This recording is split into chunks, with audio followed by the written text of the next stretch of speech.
Anyway, I want to thank y'all for coming this evening.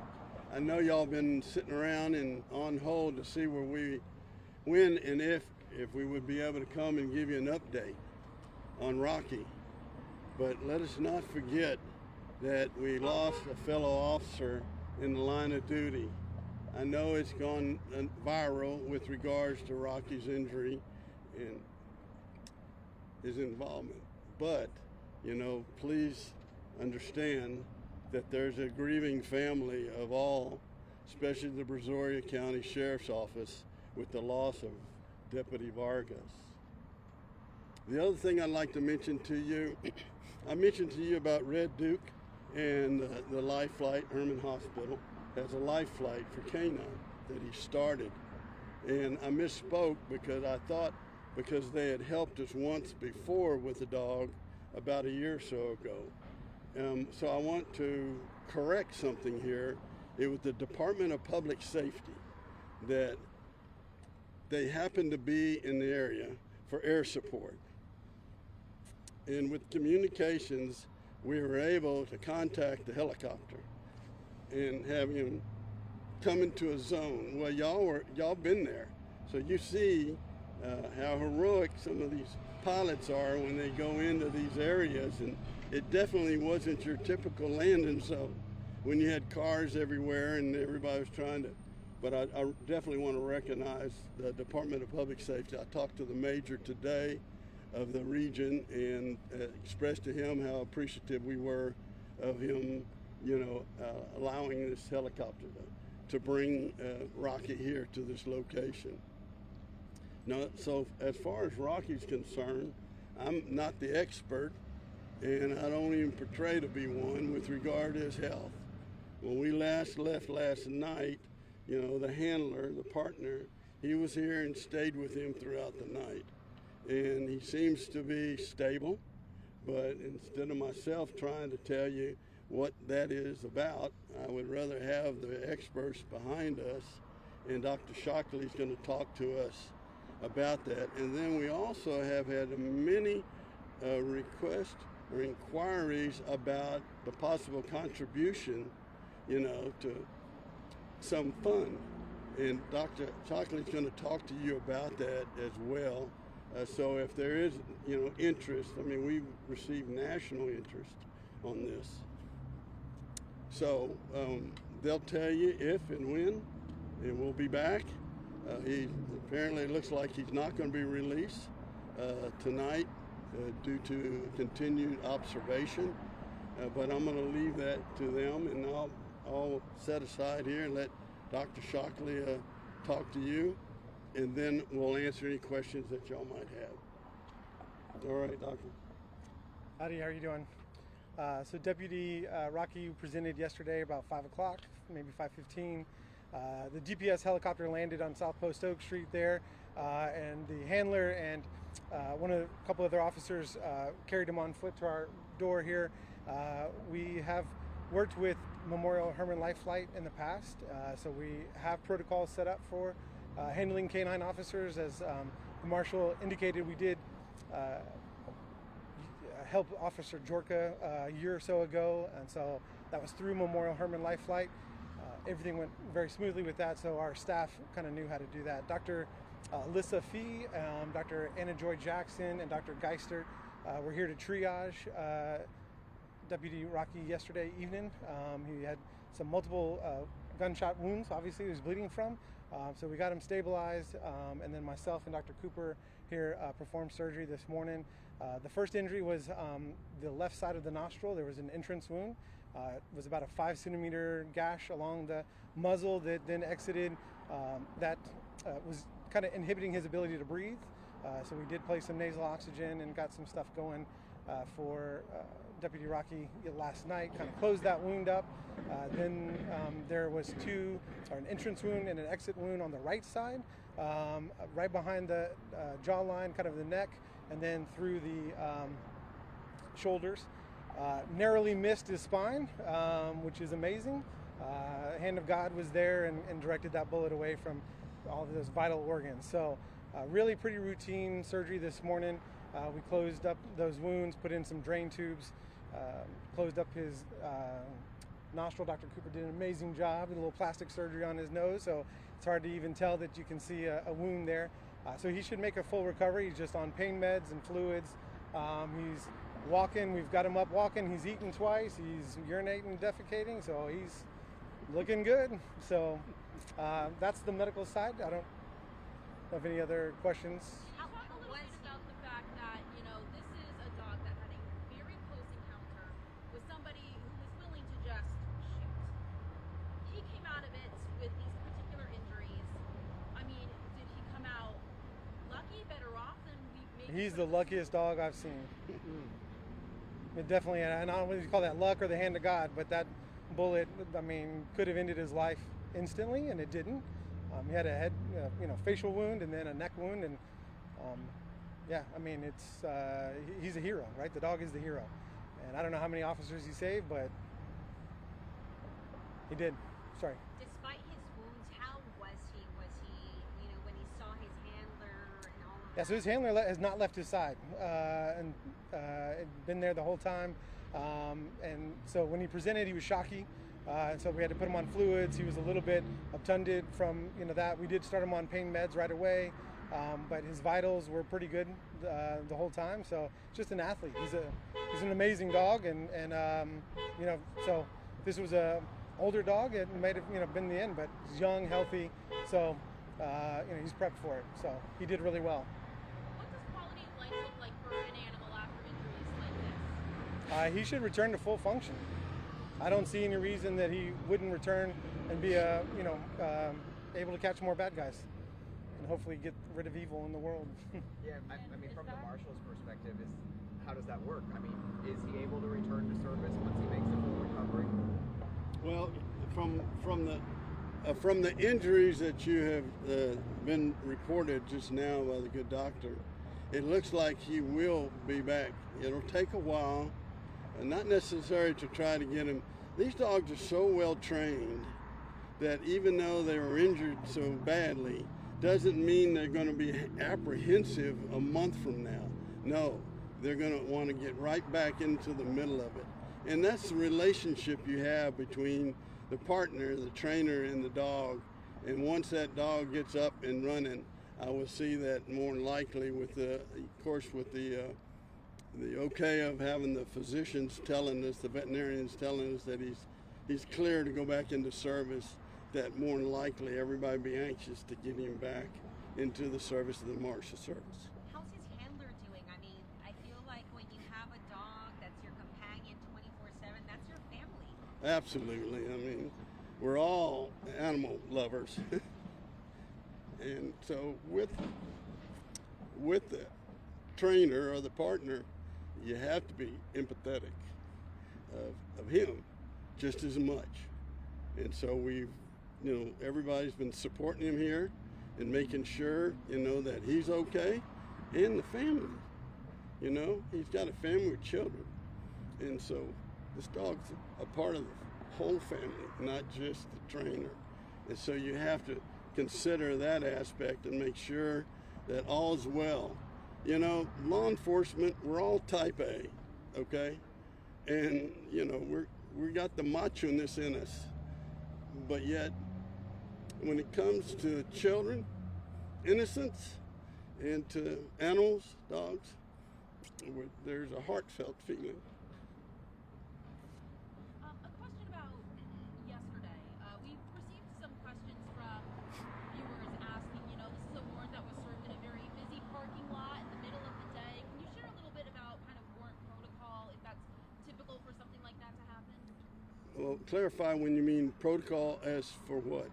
As far as just serving warrants, people were concerned that this is somebody that is considered to be dangerous.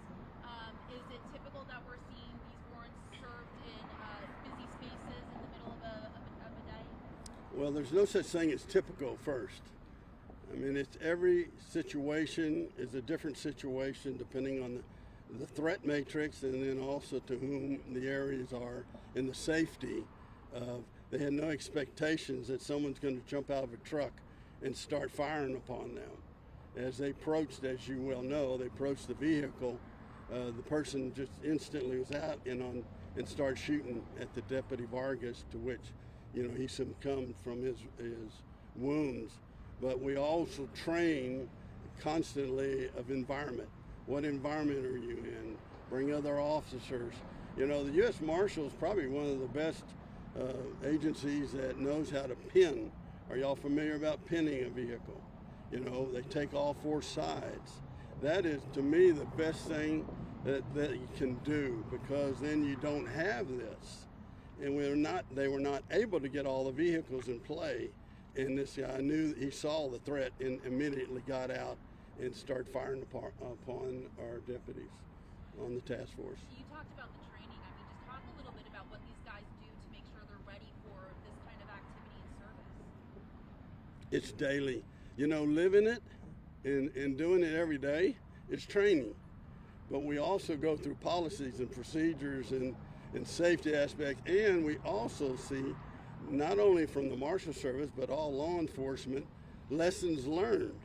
And we learn from that.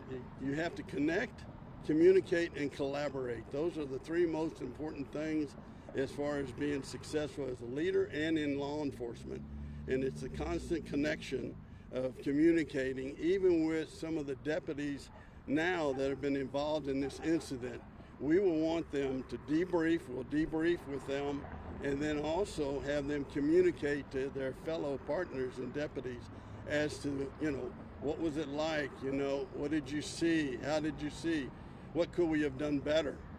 And that's the most important thing, is to always analyze, always live and be fluid of what you do, because ultimately we want officer safety just as much as we want the general public. We pursue the evil and the worst of the worst for the sake of safety to our community. We want to champion for those that are not able to champion for themselves. So it's a constant factor, and you have to have that mindset, to be in this kind of business, and that's what we do, not just the Marshal Service, but all. You mentioned that pinning tactic. Obviously, in the surveillance video, we really only see those two officers. Were there other officers there for that initial kind of encounter with our suspect? There were other officers, but I'm not at liberty to discuss any detail because it's still under investigation. From the vet's perspective, can you talk to us about the critical moments from the time that chopper landed until Rocky was back there getting work done? And also, this was the end of the day, so I don't know what your staffing is like here, like people trying to go home and everyone kind of jumped into action. No, we're a 24-hour hospital. Okay. And that's one of the reasons that we're part of the Memorial Life Flight Herman K-9 officer program. So we have a doctor here till midnight every night, and we've got veterinary technicians that are here 24/7. So we see emergencies, mainly our client emergencies after midnight. So, but we see other emergencies during the day. So it's not anything that was unique as far as the timing of it. In terms of timing, though, having that helicopter being able to transport Rocky here, Critical. Would that have made a difference if that was not available? If you take that out of the picture, would we be talking about a much different situation right now? Yeah, very critical.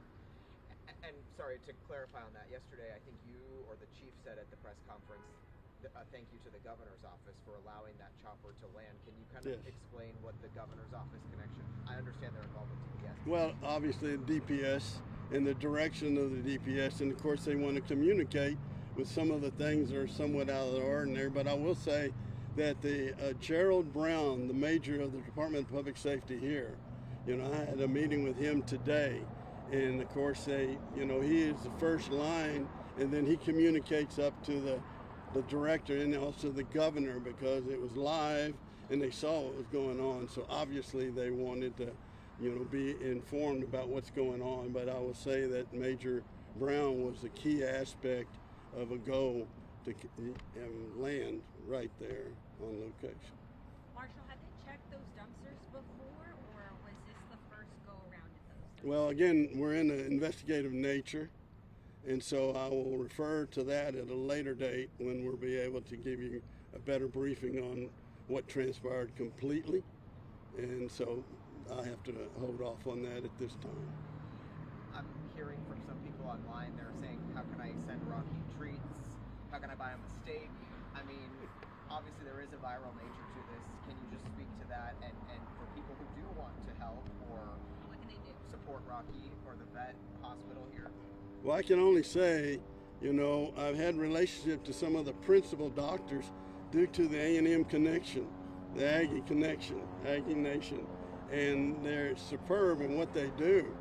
And I said, if I were really sick, I think I'd come here to the vet clinic than anybody else. But I'm gonna let Dr. Shockley talk about, you know, where, I mean, as far as items, you know, obviously let them, they're the ones that are getting, you know, a lot of the items to be brought here on location, and then any kind of contribution. So I'm gonna let Doctor address that. Thank you. Yeah, so Dr. Red Duke actually is instrumental in starting this program. And so he charged the Herman Life Flight crew to form something to do this. And so I think since 2019, they've trained the Life Flight crew there has put a class together training K-9 officers. They've trained over 2,000 K-9 officers around this part of Houston since 2019, and I've helped them with that. So we're trying to look at doing something with Dr. Red Duke's fund for him, or for those K-9 officers. They have flown 3 officers, K-9 officers, to facilities, one to us a little over a year ago, and then one to another individual, or 2 other places. I think Virgie is the other clinic that's involved, as well as Texas A&M.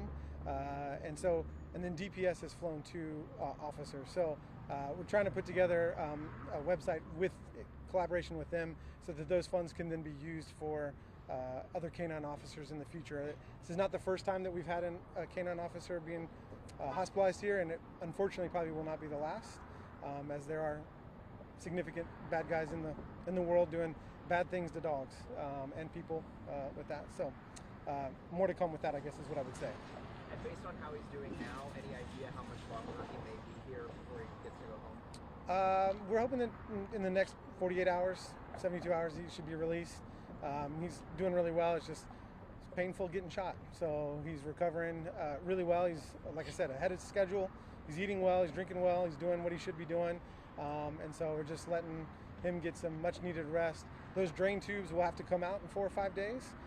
That's pretty standard procedure. It's just a follow-up appointment type thing for him. Shouldn't be a big deal for us. So. When he was shot, did officers apply like a tourniquet, pressure, anything that kind of Yes, helped? there was, I believe, Deputy Frank's shirt and other things that were applied. And so when he came in, yeah, there was pressure bandages basically applied to it. And so then we, repaired those, replaced those as we were exploring the wounds last night. Did that help though? 100%. Yeah, absolutely. Otherwise, I mean, that wound over his shoulder was just bleeding continuously throughout the night. And so we were kind of monitoring, making sure he wasn't anemic, which he wasn't. He never got in danger of being anemic. So minimal blood loss considering, but he's feeling a little sluggish today because of that blood loss. So.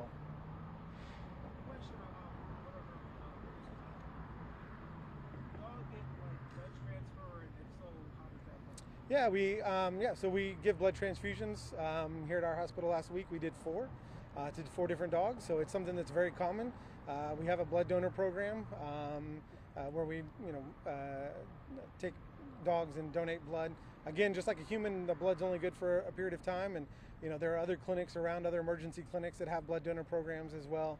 So if anybody has a dog that's of certain size, they could talk to their veterinarian about donating blood to that. They do have to be typed and a few tests, but that's something that's available with that. Could you explain the funds with the lifeline thing again? I'm sorry, I was having trouble hearing. Oh yeah, sure. So Dr. Red Duke put this together, right?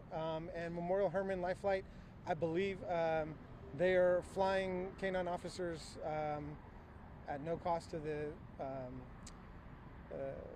agency or the entity. And so Westbury, we decided years ago when we started this program in 2019 that we would also, not charge our officers, since they provide a immense service to the community and something that we can do to give back. And there are a lot of people that are reaching out wanting to donate, funds and those kinds of things to the future. And so we're trying to do something that would benefit all dogs all K-9 officers, excuse me, that are with that. So we're trying to talk to how to figure that out. We're just a private practice veterinary group, and those kinds of things are above our expertise, and trying to make sure that Memorial Hermann and Life Flight, that they have some say in it, since they're the ones with that, and trying to coordinate that. So more to come, I guess, is what I'm saying. Sorry. So just to reiterate this situation, and yes, we lost a deputy in line of duty, but Rocky saved lives. He saved lives of deputies, because this individual was not going to go peacefully. And the firing upon whomever got in there was going to be lethal. He had full intentions to not leave there apparently alive. We know not, other than his actions, and Rocky saved the lives of these deputies. Unfortunately, he survived. All right, is there any further questions? Will you guys be able to share some pictures of Rocky of how he's doing? I've got some great pictures for you. Yeah, so Yeah, that was my Open question. your airdrop. They're coming. Was he wearing a bulletproof vest? Sorry. well, again, I don't know about that, but I'll say this also. On the scene, there was other K-9 operators, and they train all the time to triage. Even the Marshal Service trains to triage not just dogs, but human beings, at any incident. So that's a constant factor. So they were well versed how to try to triage the Rocky right there on the spot. And apparently it was life-saving from what the doctor says. Anything further? Thank you. All right, well, thank y'all very much, and I apologize for you sitting around here for so long. Okay, adios.